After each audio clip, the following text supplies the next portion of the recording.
Bir ay, 2 ay kılıp dağı 1-2 bala ölüşünü kalabайбыз. Bala saat 7'de düşüp ketiptir. Бұл жерде дайыма су көп болады, постоянно-чы. Tez aranын içinde bizge kanalды тосуп беришсин. Дагы башка балдардын сууга агып каза болушун каалабайбыз. Мындай нааразычылык менен Ош шаарынын Манас Ата аймактык башкармалыгынын жашоочулары чыгышты. Алардын айтымында мындан 2 күн мурун 2 жаштагы наристе Сайып каналына агып каза болгон. Арыкта суу келгенде өтө улуу келет, балдарыбыз түшүп кетпесин деп биз кооптонуп атабыз. Кече жакында 27 июнь майда бала saat 7'de түшүп кетиптир. Алдагы апасы тамак кылап деген да, тамак кылып чыккан бала түшүп кеткен. 4 балам бар да.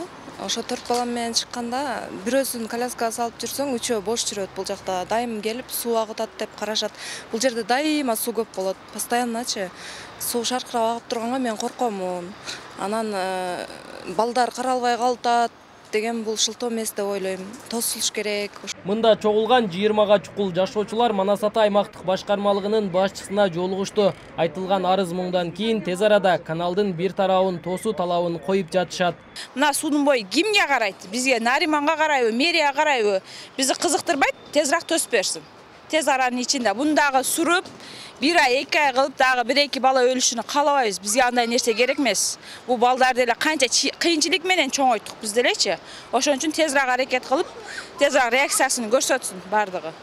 Манас Ата аймактык башкармалыгы жергиликтүү жашоочулар топтук арыз менен кайрылышса, Ак суу суу чарба башкармалыгына кат жолдоп, каналды тосууга аракет кылабыз деп жооп берди. Бул элдердин талабын четке калтырбастан, ушул биздеги Ак суу акционердик суу чарбасы бар. Ошолорго кат жолдоп, ушул эки жагын тосуу маселесин колдоп тостуруп берели деген ниеттебиз. Качан эми азыр биз бүгүн келишти, булардын арызынын негизинде барып ошол ишкана менен сүйлөшүп, канча күндүн ичинде тосуп беришет, кошумча маалыматты беребиз.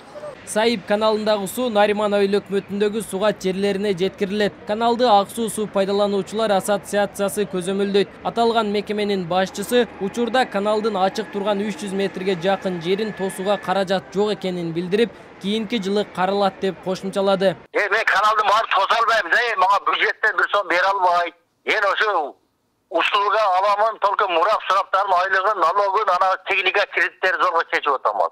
Не болот анда? Тосулбай балдар ага береби? Ага бербейт, ошо аймак келгенде мен ушу башыма бала болду. Каяктан келди ушулар? Не болот эле? Эндиги жылы бюджетке өтөт. Деп атат, миллиард пулду бөлөт, ошондо тосот да. Канал тосуп турмаган, каналды ремонткан акча жок. Билбейм, короче, канча миллион пулга ремонтка кирген. Эндиги жылы чечип беребиз деди, Кудай билет эми. Өзгөчө Кырдаалдар министрлигинин кризистик кырдаалдарда башкаруу борборунун кызматкери Маратбек Кадырбаев жайкы сезон алдында агын сууларга түшүүгө тыюу салган түшүндүрүү иштери жүргүзүлөт дейт. Айтымында былтыркы жылы сууга чөгүп каза болгон 85 учур катталган. Анын 28-и жаш балдар, 13-ü өспүрүмдөр болгон. Ал жерлерде тосуп же болбосо токтотуп коюу деген бул кыйын болуш керек. Ошол эскертүү табличкаларга жок дегенде биз коюп кеткен баягы атайын темирден, угольниктен жасап өзүбүз коюп кеткен табличкаларды түнү келеби, качан келишет, алып, ыргытып сууларга агызып жиберип атышат. Ушунун негизинде өздөрүн эркин сезебей ошол жерге түшүп, кооптуу деген аймактарга биз койгон табличкаларды алып, көрүнөк жарнактарды алып ыргытышат дагы ошол жерлерге чөмүлүшөт. Анан кеңири гана эскертүү жок дегендей, жок болуп турат го дегендей маанидечи элдерчи. Ар кандай түшүнүктөгү адамдар болот эми.